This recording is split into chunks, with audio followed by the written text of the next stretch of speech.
Amém. Salmo 37. Você gosta? Você ama a palavra de Deus? Então vamos mostrar isso hoje. Porque nós vamos ler 40 versículos, que é a composição aí do Salmo 37. Vamos estar de pé, em reverência à palavra de Deus. Vamos fazer um pouco diferente do que estamos acostumados. Eu vou ler com os homens os versículos ímpares. Vou pedir a minha irmã Carla para descer o microfone para ler com as mulheres, com as irmãs, os versículos ímpares.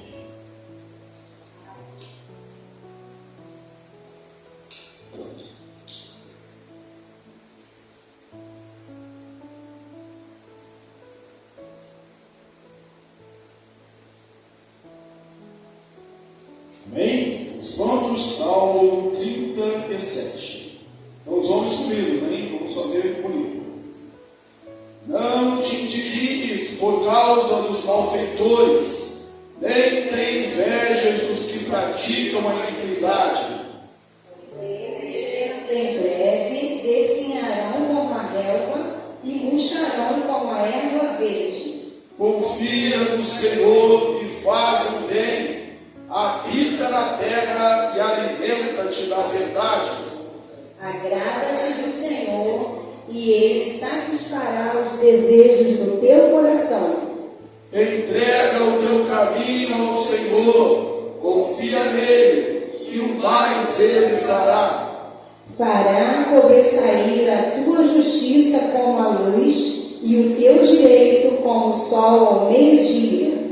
Descansa no Senhor e espera nele. Não te irrites por causa do homem que prospera em seu caminho, por causa do que leva a cabo os seus maus desígnios. Deixa a ira, abandona o furor, não te impacientes, certamente isto acabará mal. Porque os malfeitores serão exterminados, mas os que esperam no Senhor possuirão a terra. Mais um pouco de tempo e já não existirá o ímpio. Procurarás o seu lugar e não o acharás. Mas os mansos herdarão a terra e se deleitarão na abundância de paz. Trama o ímpio contra o justo e contra ele range os dentes. E se há dele o Senhor, pois dele está se aproximando o seu dia.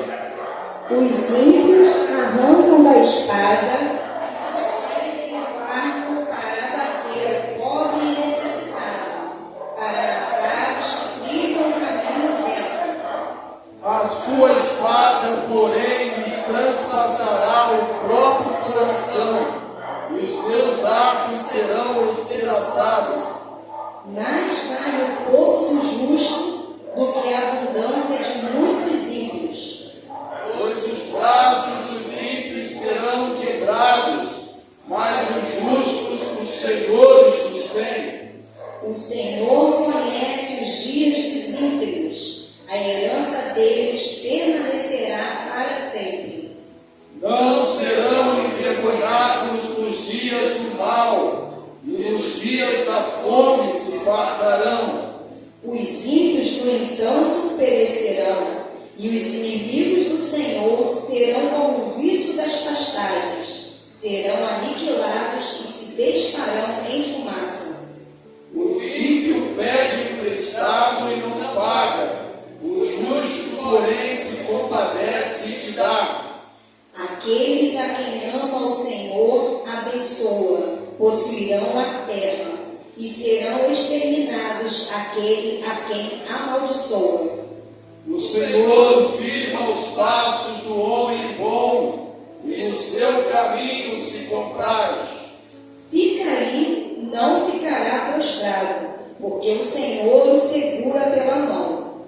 Fui moço e já agora sou velho, porém jamais vi o justo desamparado, nem a sua descendência mendigar o pão.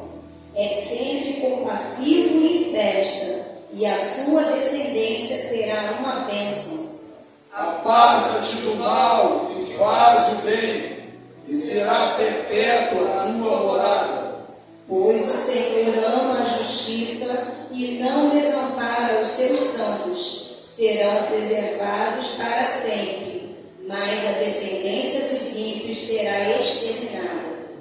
Os justos herdarão a terra e nela habitarão para sempre. A boca do justo profere a sabedoria, e a sua língua fala o que é justo. No coração semeia a lei do seu Deus, os seus passos não vacilarão. O perverso espreita ao justo e procura tirar-lhe a vida. Mas o Senhor não deixará nas suas mãos, nem o condenará quando for julgado. Espera no Senhor, segue o seu caminho, e Ele te exaltará para possuires a terra. Presenciarás isso quando os ímpios forem exterminados. Vi um ímpio prepotente a expandir-se qual cedro no Líbano. Passei, e este desaparecerá. Procurei-o e já não foi encontrado. Observa o homem íntegro e atenta no que é reto, porquanto o homem de paz terá prosperidade. Quanto aos transgressores, serão a uma destruídos. A descendência dos ímpios será exterminada. Vem do Senhor a salvação dos justos. Ele é a fortaleza no dia da tribulação. O Senhor os ajuda e os livra. Livra-os dos ímpios e os salva, porque neles buscam refúgio. Amém. Sentai-vos. Obrigado, irmãos. Irmãos, que palavra, que texto, que porção maravilhosa para a nossa edificação. Esse salmo é atribuído a Davi. Embora alguns possam ter alguns questionamentos, é muito provável realmente que seja o salmo de Davi, conforme a gente lá lê no livro do profeta Samuel, onde descreve Davi, ele já próximo da sua morte, diz que ele era o mavioso salmista de Israel. Então, grande parte dos salmos são atribuídos a ele. Os salmos da Bíblia são divididos em categorias, em gêneros. E esse gênero aqui é o gênero de sabedoria, no formato acróstico, a gente só vê na língua original, mas é um salmo de sabedoria. E como o texto de sabedoria, ele tem alguns paralelos com outras porções de sabedoria, como Provérbios, como Jó. O grande questionamento, a grande ânsia, ou o questionamento do salmista era: por que os maus prosperam e por que os justos sofrem? É um questionamento que perpassa por gerações, é um questionamento que possivelmente você também já teve. Por que as coisas são assim? Por que parece que o ímpio não é punido? Por que parece que, às vezes, aquele que faz tudo errado é que acaba sendo recompensado? E ele recorre à sabedoria, ele descansa no Senhor, ele aquieta o seu coração, e aquieta também o coração daqueles que o ouvem. Ele apazigua a sua alma, que é para apaziguar a alma dos outros também, fazendo olhar para Deus, fazendo confiar em Deus. Esse é o retrato, essa é a ideia do Salmo de número 37. Para fins didáticos, eu vou usar aqui a divisão que eu encontrei no comentário bíblico Moody, que eu achei bem apropriado, e ele divide um texto assim: primeira parte, ou seja, o primeiro ponto da mensagem de hoje, o conselho para os sábios, o conselho para os sábios em meio a tantas questões, em meio a tantos paradoxos. O que isso é um paradoxo? Por que há tanta maldade no mundo? A gente tem estudado isso às vezes na escola dominical. Se Deus é bom, a gente fala dos seus atributos. Por que Ele permite? Se Ele é todo poderoso, Ele poderia impedir. Porque os maus prosperam. E aí, diante disso, há um conselho para os sábios, que vai do versículo 1 ao versículo 11. Depois do versículo 12 ao versículo 20, ele apresenta o destino dos ímpios. Ou seja, não se engane, né? Há um tempo, tudo está determinado por Deus. Deus continua no controle. Ou, como dizem popularmente, não se preocupe, a sua hora vai chegar. E a última parte, a recompensa dos justos, a partir do versículo de número 21.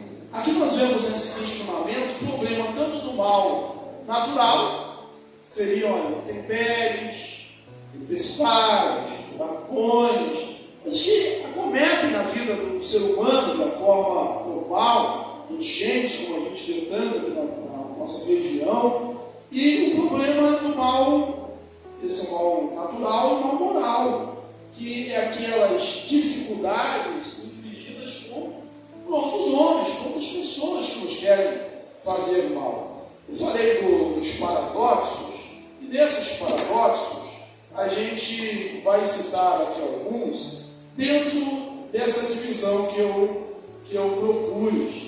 Olha o versículo de número 1, vai dizer assim: não te indignes por causa dos malfeitores, nem tem inveja dos que praticam a iniquidade. Há um paralelo muito claro com o provérbio de 24:19. Não te aflijas por causa dos malfeitores, nem tenha inveja do perverso. Logo no início do Salmo, eu falei que essa primeira parte é o conselho para o homem piedoso. Ele começa com alguns imperativos negativos, tipo os mandamentos, ou tipo aquilo que o seu pai e sua mãe te orientam em casa: não faça, não faça, não faça. Ele diz: não te indignes, no versículo de número 1. Ele diz: não tenha invejas, ainda no versículo 1. No versículo 7, não te irrites, e no versículo 8, deixa a ira, ou seja, não te ires. Aqui a gente já tem sabedoria para, eu não digo nem para a semana toda, para o mês todo, mas para a vida toda. Não te indignes, não te indignes, não tenha inveja, não te irrites e deixa a ira. Não se indignarmos com essas coisas que a gente vê, é não ter o coração ardendo. A palavra dá essa ideia de coração incendiado, de uma vida inflamada, colérica, porque às vezes as injustiças do mundo nos tornam assim, faz a gente assim, e acabamos nos tornando pessoas amargas. Deveríamos brilhar e refletir a luz de Jesus, deveríamos irradiar o Evangelho da paz, devemos ser contentes em todas as situações, temos todo o contentamento, e aí nos entregamos às murmurações, nos entregamos às reclamações, viramos pessoas um tanto quanto amargas, porque a indignação tomou conta de nós. Então, não te indignes por causa do perverso que prospera no seu mau caminho. E não tem inveja. Há um absurdo aqui do ímpio, do piedoso, do homem de Deus, da mulher de Deus, daquele que serve ao Senhor, questionar-se em relação à sua bondade, se vale a pena ser bom, se vale a pena confiar em Deus, e chegar a ter inveja do ímpio. Já sentiu assim? Você conhece gente que sente assim? Sem inveja do ímpio, uma coisa já está errada. Ou melhor, para você sentir inveja do ímpio, é porque você já está olhando na direção errada. Para você ter inveja do ímpio, é porque você está olhando mais para ele. Você está olhando mais para os lados do que para cima, do que olhando para Deus. Você está traçando muitas comparações do plano natural, esquecendo de olhar para o Senhor. Então, olhe para Deus, tem que olhar firme no Senhor Jesus. Lembre-se da palavra de Paulo, olhando firmemente para o autor e consumador da nossa fé, Jesus. Então, um conselho para não ter inveja, a causa da inveja, por vezes, é que estamos olhando muito para o lado, muito para as pessoas. E especialmente nessa época digital, de mídias sociais que nós vivemos, isso é muito fácil. E às vezes nós somos deixados vencer por uma foto, por um momento que nem sempre é real. Às vezes é uma fantasia. A pessoa vai lá, tira uma foto de família, você diz, nossa, como essa família tudo errado e é feliz. Será que é feliz mesmo? Ou só ficaram bem na foto? E o fulano está de roupa nova. Será que está de roupa nova mesmo? Ele foi lá no shopping, experimentou a roupa, tirou uma foto. A gente fica ali, irritado, indignado com aquilo ali, porque eles estão olhando mais para o outro. E aí de uma forma muito direta, muito prática, talvez a gente esteja olhando mais para a rede social do que para a palavra de Deus. Isso não só em relação a essas coisas que acontecem com os outros, mas em algumas notícias. Porque um pouco mais à frente a gente vai assim, olha, habita na terra e alimenta-te da verdade. Habita na terra e alimenta-te da verdade. Lembre-se que essa primeira parte da nossa divisão é um conselho para o sábio diante desse suposto paradoxo da vida, do progresso, da prosperidade dos maus, dos ímpios. Então, habita na terra e alimenta-te da verdade. Há uma frase que você é o que você come, e daqui veio também o título do livro, você é o que você fala, você é o que você planeja. Ora, quando a gente fala que você é o que você come, é porque o que você coloca para dentro vai significar saúde, vai significar bem-estar, vai mostrar muitas coisas, vai produzir muitas coisas na sua vida. E aí diz, alimenta-te da verdade. O que você tem se alimentado? Tem se alimentado de porcarias? O resultado da sua vida vai ser esse. Você tem deixado a TV, os jornais, te alimentarem com pessimismo, com derrotismo, porque às vezes o que nós olhamos as notícias, diversos meios de comunicação, deixa a gente indignado. A gente dá vontade de não querer fazer mais nada, não ser assim, não quer mais trabalhar, não quer fazer mais nada. É consumido pela indignação. Então, alimenta-te da verdade. Pode ser que a sua indignação, pode ser que a sua inveja. Eu não digo que você não tenha razão em estar indignado. Ou seja, que não haja motivos para isso. Mas quando a gente inveja, é porque a gente está deixando de olhar para Deus, olhando mais para o ser humano, para o próximo, para as lutas, para as falsas notícias, ou ainda que sejam verdadeiras, mas que o nosso Deus, esquecendo que o nosso Deus está no trono, Ele é tudo, governa e o controle está nas suas mãos. Então, alimenta-te da verdade, alimenta-te da palavra. De vez em quando, hoje aparece lá em algumas notícias, principalmente quando é assim, uma mídia alternativa, um youtuber, por exemplo, um jornalista ali que não está na grande mídia, ele fala assim, confira a fonte. Confira a fonte, você tem que celebrar, confere a fonte. Você ouvir tudo, ouvir desgraça, ouvir problema, ouvir que está tudo fora de controle, vai lá, confere a fonte, confere a palavra, dá uma lida lá, e observe que Deus continua no controle, no meio do caos, nós precisamos viver a experiência de Isaías. O rei bom, Uzias, morreu.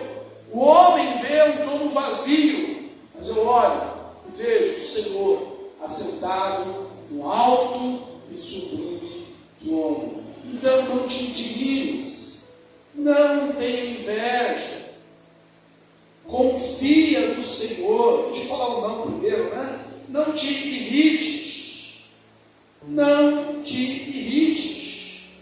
Tem gente que parece que é uma bomba relógio ambulante e com um pavio bem, assim, um relógio tem pavio, né? Não sei pensar um pavio bem curto, né? Ou com os segundos bem contadinhos, né? Eu digo, pastor, esse nem pavio mais tem, né? Assim, pega na hora, no ato, não dá tempo de correr, não dá tempo de pensar. Gente, inclusive a gente irritadíssima.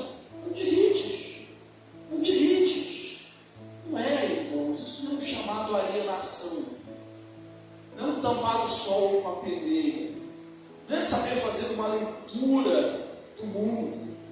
Uma palavrinha que nós aprendemos aqui há alguns anos, talvez você consiga puxar na sua memória, uma das lições da escola dominical, era toda ela, cada uma das 12 lições tinha essa palavrinha, acho que era até o título do trimestre, que dizia assim, olha, é necessário ter uma cosmovisão espírita. Ou seja, uma visão abrangente, é olhar de uma forma diferente. Não é que não estou enxergando, mas eu enxergo algo além. Ou seja, eu enxergo que vale a pena ser fiel, que vale a pena confiar em Deus, que vale a pena entregar a vida a Deus, porque no final a vitória é do povo de Deus. Então não te irrite, deixa a ira, deixa o furor, são as coisas negativas, os imperativos negativos. Aí os imperativos positivos, ainda nessa primeira parte de conselho ao sábio. Olha esses conselhos positivos. A partir do versículo 3. Confia no Senhor. E no versículo 5. Entrega o teu caminho ao Senhor. Confiar, entregar, como depositar em confiança. É uma figura que a gente pode pensar, uma figura de um banco. Quando você chega e deposita, e entrega, você confia aquilo ali, a instituição, você não está com o seu dinheiro na mão, mas você acredita que quando você precisar, ele vai estar lá. Você depositou em confiança, você entregou ali o nosso Deus, esse Deus em quem nós confiamos, nós entregamos ao Senhor, nós colocamos o nosso caminho na mão de Deus, na mão de Deus.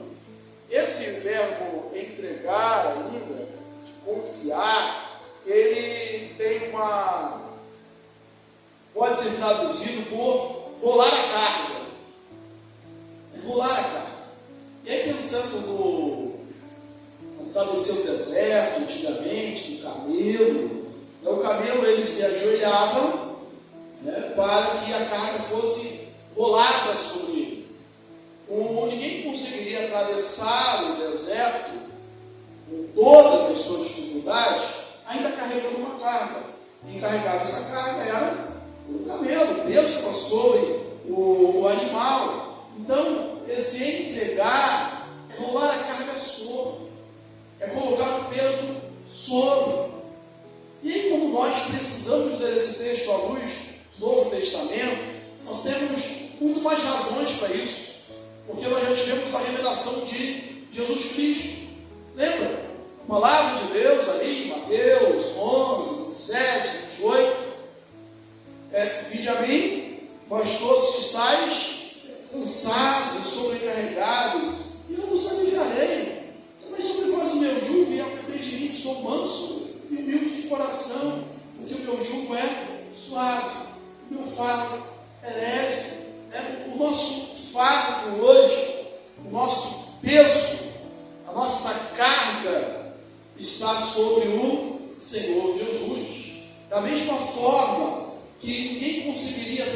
deserto carregando uma carga, você também não vai poder atravessar o deserto da vida, não vai poder ser feliz ou viver uma vida plena, uma vida leve, se você decidir levar a carga. Só que a gente só decide não levar a carga quando a gente confia, porque às vezes nós queremos agir pelo nosso próprio braço, porque vai haver uma palavra que descansa no Senhor e espera nele, não é isso? Descansar é quando você confia, não é por fazer nada, mas é que a gente sabe que tem alguém provendo a nossa vida. O Senhor diz: desde que eu provejo, Deus provê as nossas necessidades. Então, a gente às vezes quer abraçar o mundo, a gente quer resolver a questão, a gente quer decidir logo, a gente quer fazer alguma coisa, e inclusive até às vezes dizemos: não posso ficar com os braços cruzados. Aqui não há nenhum incentivo, vamos à procrastinação, à preguiça, à inércia, à falta de dinamismo, nada disso. A gente vê na Bíblia um homem de Deus fortes, previdentes, dinâmicos, proativos. Deus nos chama a isso. Já que a gente está falando de sabedoria, vai ter com a formiga o preguiçoso, ela prepara o seu pão. Não é uma inércia, mas é descansar em Deus, é confiar no Senhor, saber que Ele provê as nossas necessidades. E há ocasiões que a melhor coisa que nós podemos fazer é não fazer nada.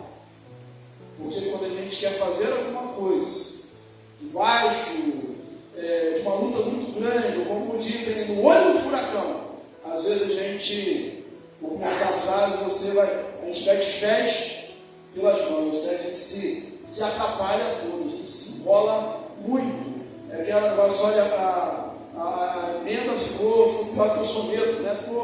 A emenda ficou pior, né?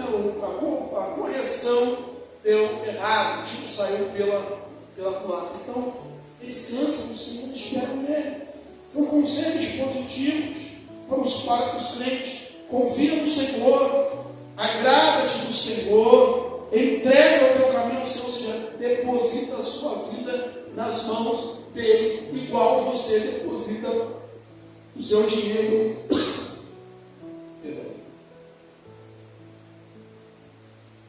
Igual você deposita o seu dinheiro no banco. Deposita a sua vida nas mãos de Deus, não entrega.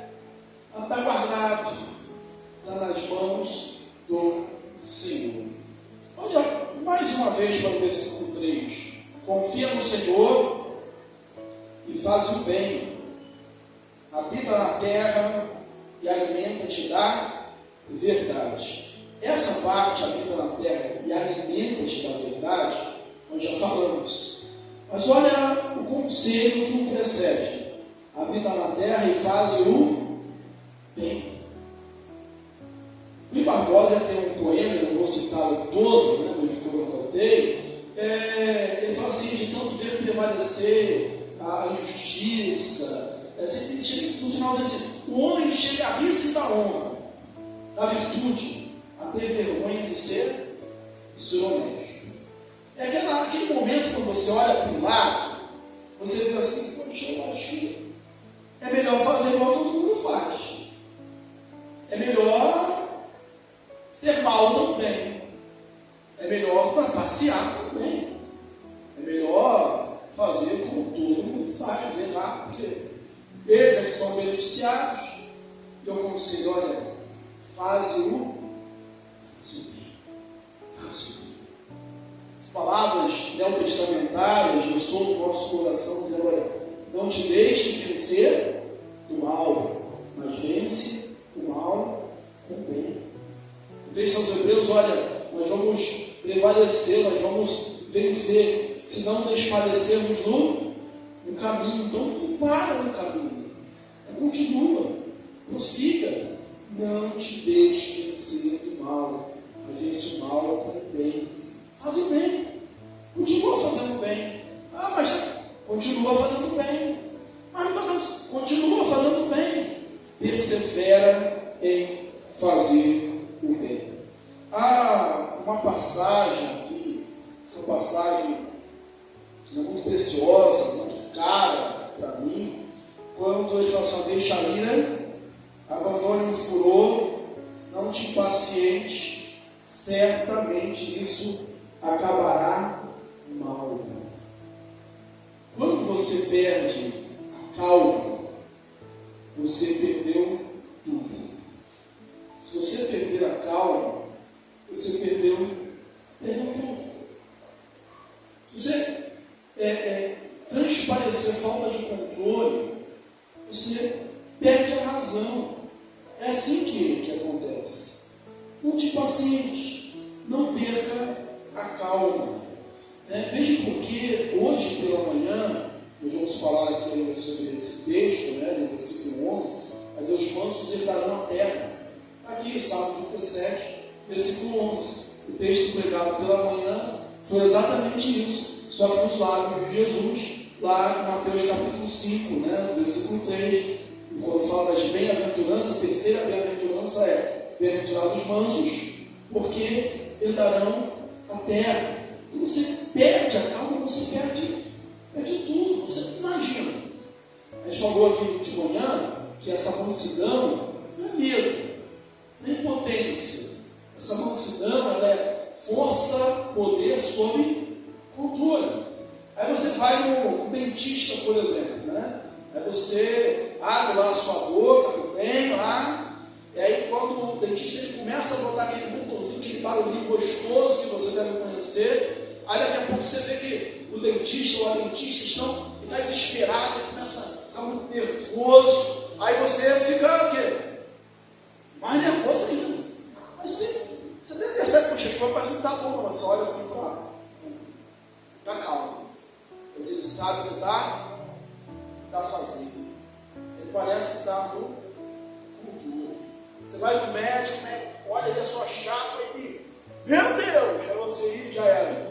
Você não consegue nem sair do consultório, você infarta ali mesmo, Quando a gente perde a calma, a gente perde tudo, a gente perde a razão, a gente perde a oportunidade. É só, não te irrite, não te impaciente, não perca a calma, não perca o controle. Isso de você perder a calma, isso vai acabar mal.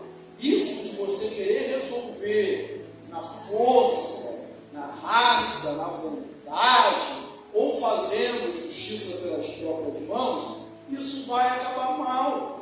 Então, qual o melhor conselho? Entrega o teu caminho ao Senhor, confia nele, descansa, o mais ele fará.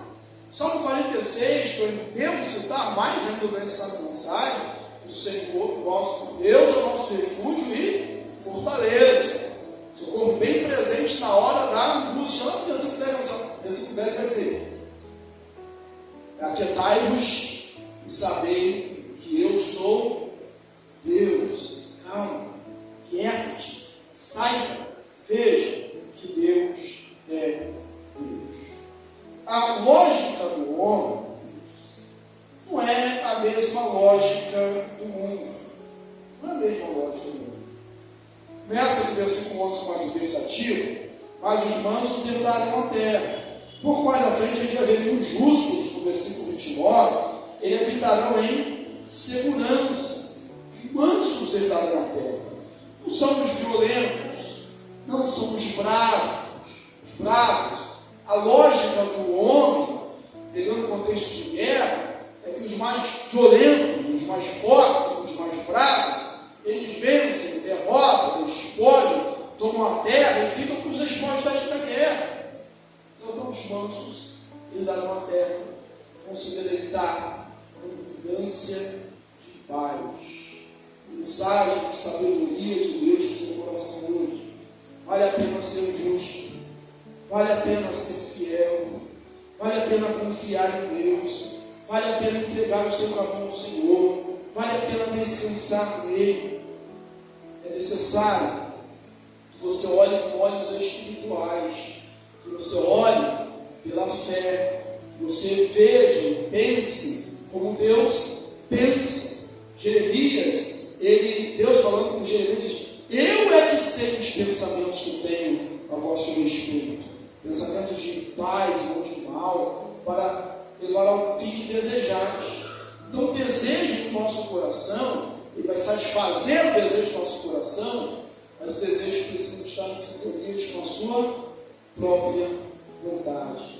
Vale a pena ser justo. A segunda parte, que vai no versículo 12 em diante, há vestígio também, do paralelismo em outros versos, mas vai falar que essa prosperidade, o destino dos ímpios, e vai falar que isso é passageiro. E essa postura do ímpio, esse progresso do ímpio, é passageiro. Olha, voltando um pouquinho ao versículo 2. Pois ele, dentro de breve, desfiarão como a relva, murcharão como a erva verde. Mais um pouco à frente, a gente vai ver, só, olhei, o ímpio, que crescia como cetro, ele era perigoso, ele era forte, ele era prepotente. Aí depois de passar a tarde, eu não vi mais. Aí o ímpio trama contra o justo, tentando tirar-lhe a vida. Não é só castigar, não é só maltratar, não é só dar um susto. Trama querendo tirar a vida mesmo. Você lembra de Saulo, de Tarso? Isso é fácil, ele está estudando aqui as quartas-feiras. Ele respirava, lembra do texto? Ele respirava ameaças e mortes. Ele vivia aquilo. O fôlego dele era isso, era respirar ameaças e mortes. Ele arrastava crianças e mulheres em suas casas e consentia na morte dos cristãos.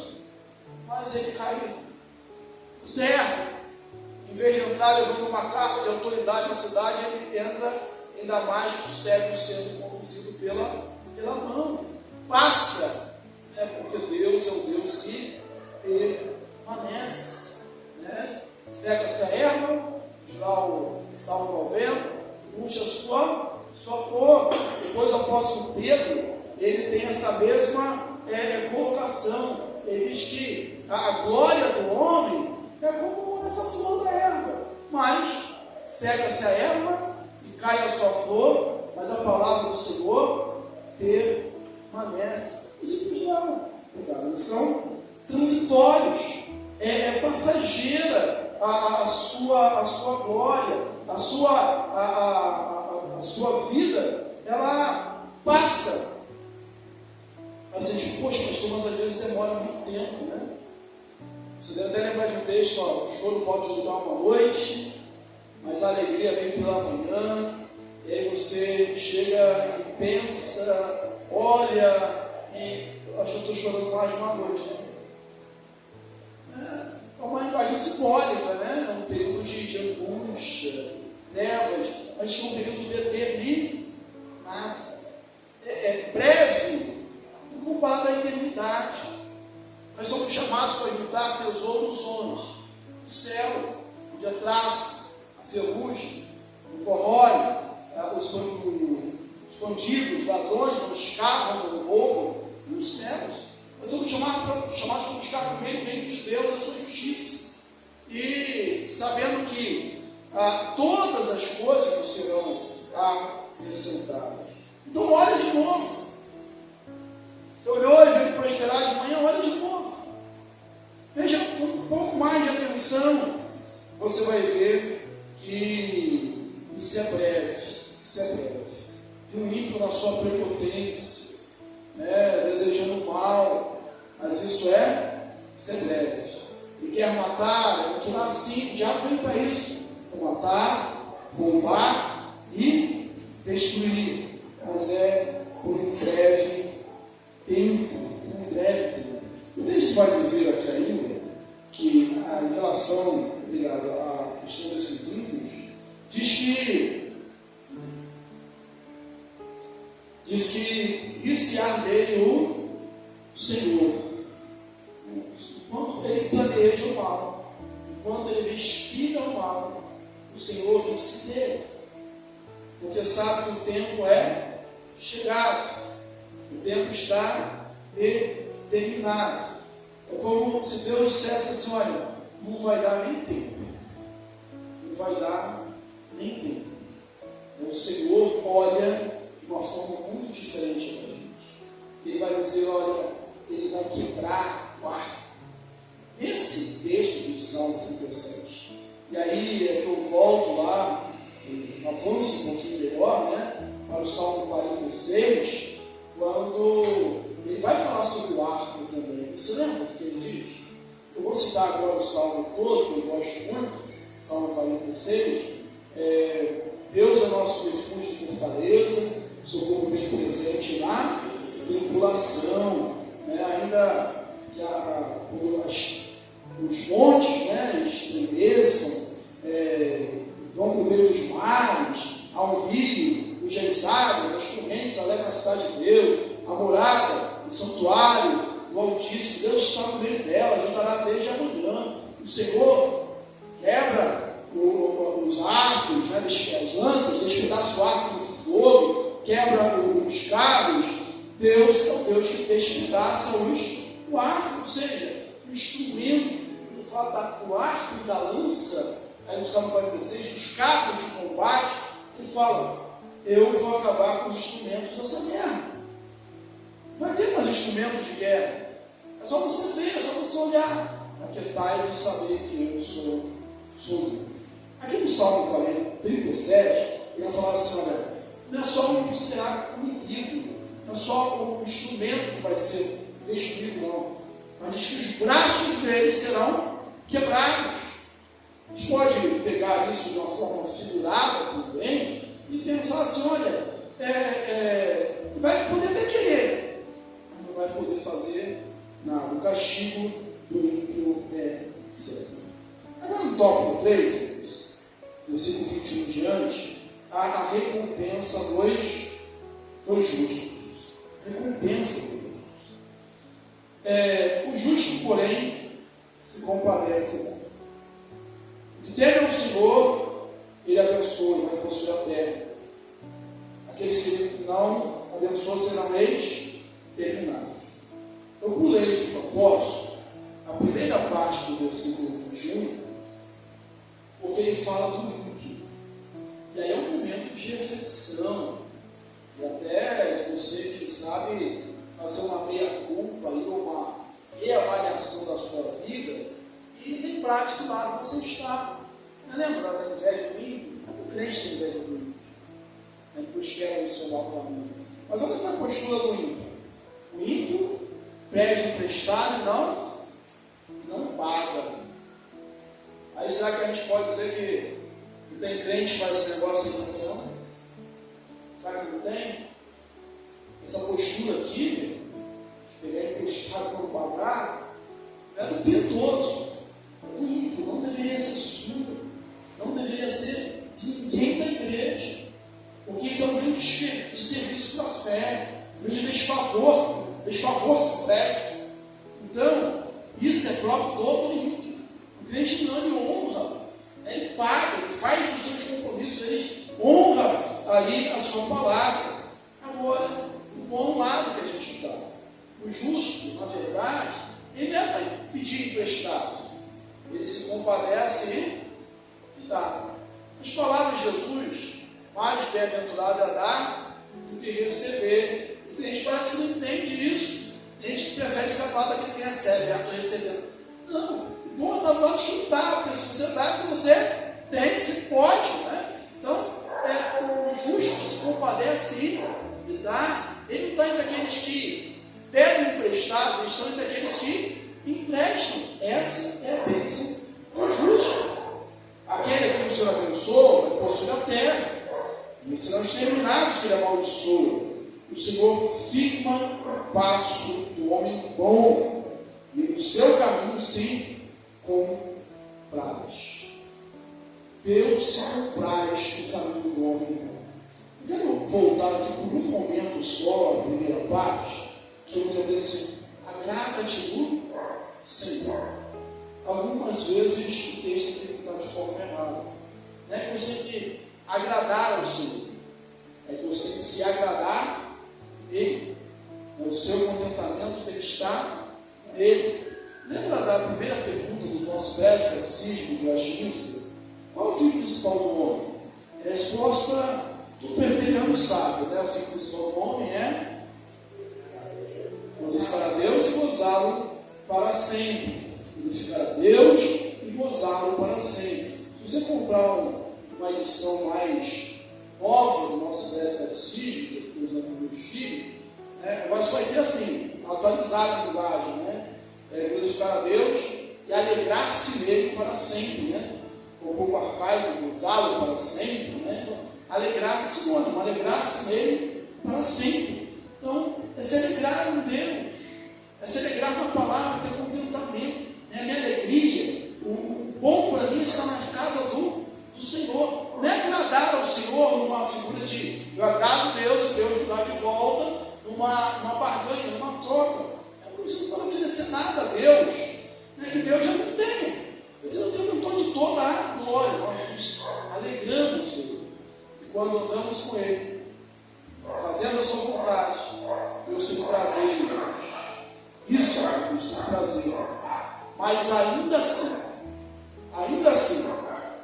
nós somos pessoas suscetíveis a falhas, a erros. Ele fala, se cair, se é porque há possibilidade, não é isso? Se cair, não ficará prostrado, porque o Senhor o levou. Que segurança é essa para vocês?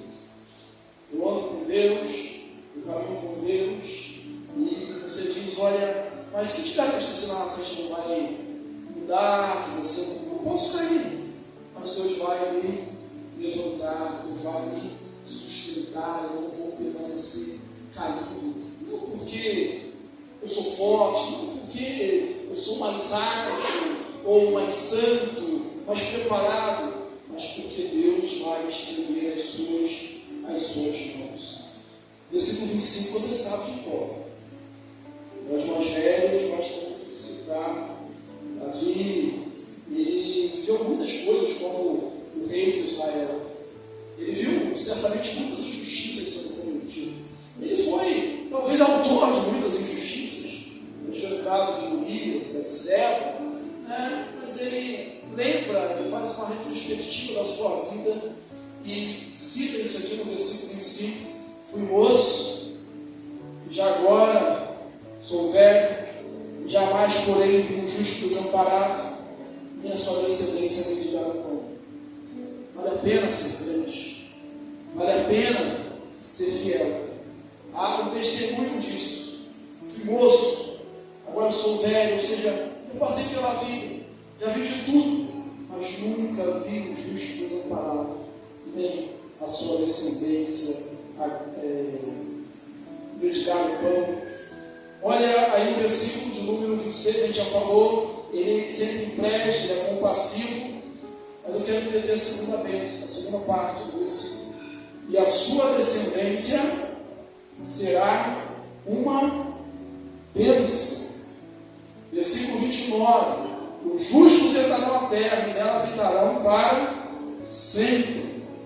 A sua herança habitará nela para sempre. A sua descendência será uma bênção. E se você continuar lendo o texto, você vai ver que isso não vai ser assim com a descendência do ímpio. Ela vai ser tirada, exterminada da terra. A sua descendência será uma bênção. Deus ao Deus te guarda, misericórdia, até 1000 gerações daquele esse ano. Há um estudante americano, Benjamin, não sei se eu falar aqui a palavra em inglês, não, é Warfield, Benjamin, ele, depois de muita pesquisa, ele encontrou 1.394 descendentes de Jonathan Edwards, pregador, evangelista.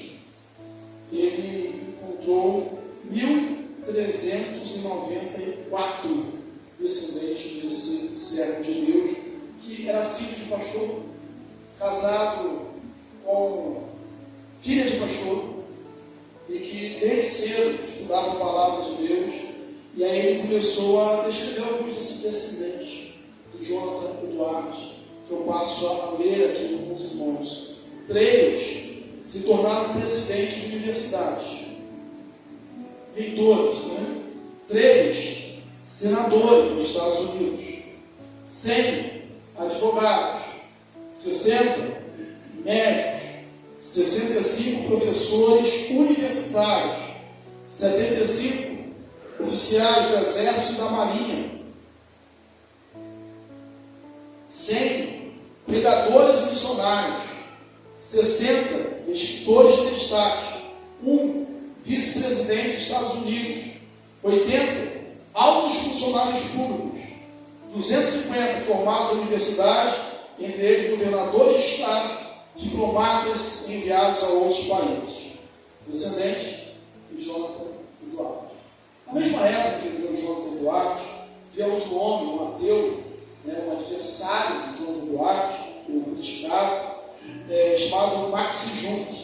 E ele também fez uma pesquisa sobre os descendentes de Maxim Juncker, e encontrou assim uma relação um pouco menor.